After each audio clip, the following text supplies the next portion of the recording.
A federal judge blocked President Trump's deployment of National Guard troops to Portland. The president is losing in court on this, but is he losing in the court of public opinion? CNN chief data analyst Harry Enten, who just made a lap around the entire studio. I don't know what that was. I guess they're thinking I need more exercise. You showed up here at the wall at the exact right moment. What's public opinion saying right now about the use of National Guard troops, the deployment into cities? Yeah, it's a political loser, John. It's a political loser. Donald Trump may think it's a political winner, but it's a political loser. Opposed Trump deploying in a U.S. city, active duty U.S. military, 61%. The National Guard in particular, 58%. When you get 3 in 5 Americans agreeing on anything, you know if that is on the opposition side, it's a political loser. And among independents, who are, of course, that key block in the middle of the United States political electorate, we're talking about 2/3 of independents there and about who oppose the deployment of either active duty U.S. military or National Guard into U.S. cities. What are the questions that people are asking, or what are the issues they see with these deployments? Okay, look, I think it's that they don't buy Donald Trump's case for why these troops must go into the U.S. cities. So the New York Times essentially gave you a two-pronged little answer here, right? Trump may use the National Guard to intimidate rivals, or big city crime will spiral out of control if the troops don't go into cities. What you see here is the majority that takes the case is that Trump may use the National Guard to intimidate political rivals at 51%. Just 42% of Americans agree with the Donald Trump stance that, in fact, big city crime will spiral out of control if the National Guard doesn't go into U.S. cities. So essentially what we're seeing here is Donald Trump's making a case, the Democratic opposition's making another case, and the Democratic opposition's case is winning here, and that is a big reason why what you see is you get about 3 in 5 Americans saying they don't want troops going into U.S. cities. You have another really interesting way at looking at this. President Trump seems uniquely focused on Portland, on Memphis, on these cities and crime there. What do voters think he should be focused on? Okay, so if you saw the opening slide on this segment, right, it was, has Trump taken his eye off the ball? The American people believe, yes, John Berman, Donald Trump has taken his eye off the ball. There is too much focus on putting troops into U.S. cities. 52%, the majority of Americans agree that the Trump admin is focusing too much on that. Where do they want him to go? They want him to focus on lowering prices. 75% say there's too little focus on lowering prices. This is the reason that Donald Trump was put into office, was to lower prices. And at this particular point, 3 in 4 Americans say there is too little focus. Donald Trump is focusing on the wrong things, and they don't like the way he's going about it. And this, my friends, will tell the entire story if it holds a year from now, going into the midterm elections. If the Republicans lose control of the House, dare lose control of the Senate, it will be because they believe that Donald Trump has lost focus. He is not keeping his eye on the ball, and they believe he is not focusing enough on lowering prices. Interesting numbers coming out on prices and inflation and the economy this week. We'll have much more to talk about. I think we will have much more this week, Mr. Berman. And thank you very much for that. Sarah. All right, thank you, gentlemen.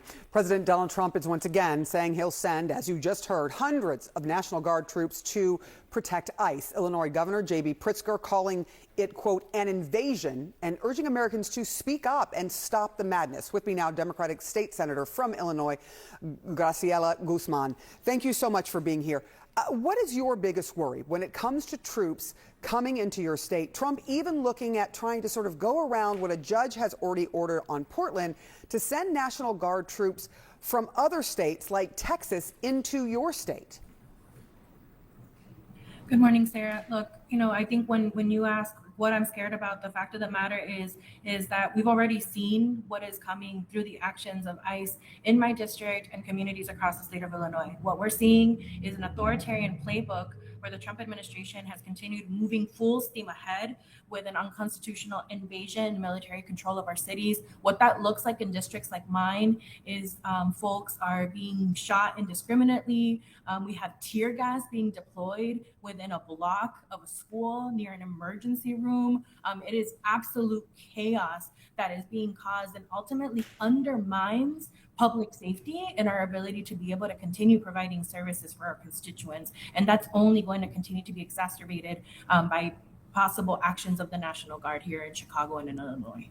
I want to let DHS Secretary Kristi Noem, in her own words, give the reason for why ICE and troops, she believes, should be sent into Chicago.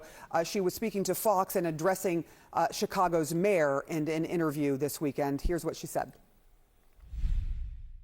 This is a war zone. His city is a war zone, and he's lying so that criminals can go in there and destroy people's lives. Where we have gone, we've made it much more free. People are much safer.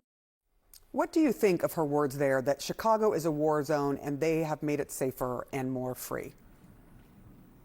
Well, first, I'll cite that in Illinois and Chicago, we were actually seeing a decrease in crime and violence, with deep thanks to the investments that we have made in public safety and violence prevention, right? That what I do know is that the war zone, again, is being created by the Trump administration's ICE.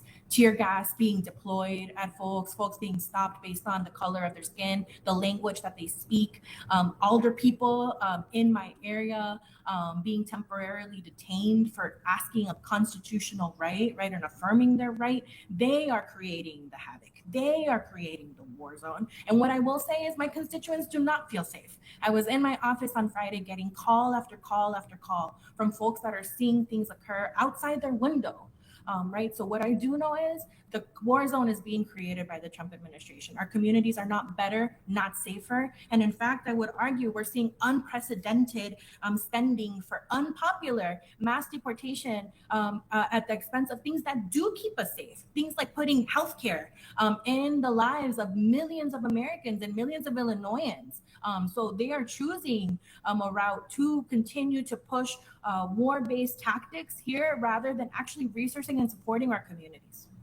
I do want to talk to you about what happened at a building, an apartment building on the south side of Chicago. The governor saying that he's ordered an investigation into how these 200 ICE agents stormed this south side building, yanking dozens of people, including American children, out of their beds. What have you learned about what happened during that September 30th raid? I think we're still learning a lot of the details of what happened that night. And I think that in part is really problematic.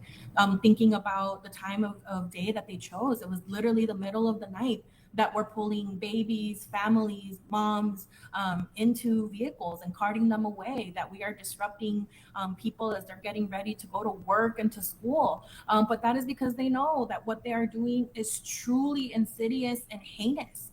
And so our community in the South Shore is still reckoning with what has occurred. As you can imagine, it does nothing to help restore, again, our sense of peace, of safety, of community. And so I'm grateful that there's an investigation underway because those people deserve justice. Graciela Guzman, I do want to get your response to what ICE had said. They said, look, we were able to detain and arrest 37 people who were undocumented immigrants. That is a lot of people. And is that a good justification for how they went about this raid? There's no justification for how they are acting in this community. Again, they are converting districts like mine, districts where we have hardworking parents, students, children that want to have opportunity into a fearful place where folks can't trust our government. They can't trust the good that we're doing, all to justify, again, an authoritarian agenda that means that folks that have my skin color, that speak Spanish, that speak other languages are being held hostage to an administration just for that authoritarian will. So no, I don't think that the means justify the end. And it's why we're going to continue ensuring that in states like ours, that we continue to lead into ensuring that our folks understand their constitutional rights, that we resource rapid response, which is our community-led efforts to ensure that our communities feel safe. And at the state perspective, we're going to continue doing what we're doing, which is understanding that policy has a role to play in how we keep our community safe and resourced. All right, State Senator from Illinois, Graciela Guzman, thank you so much for coming on this morning. Appreciate it.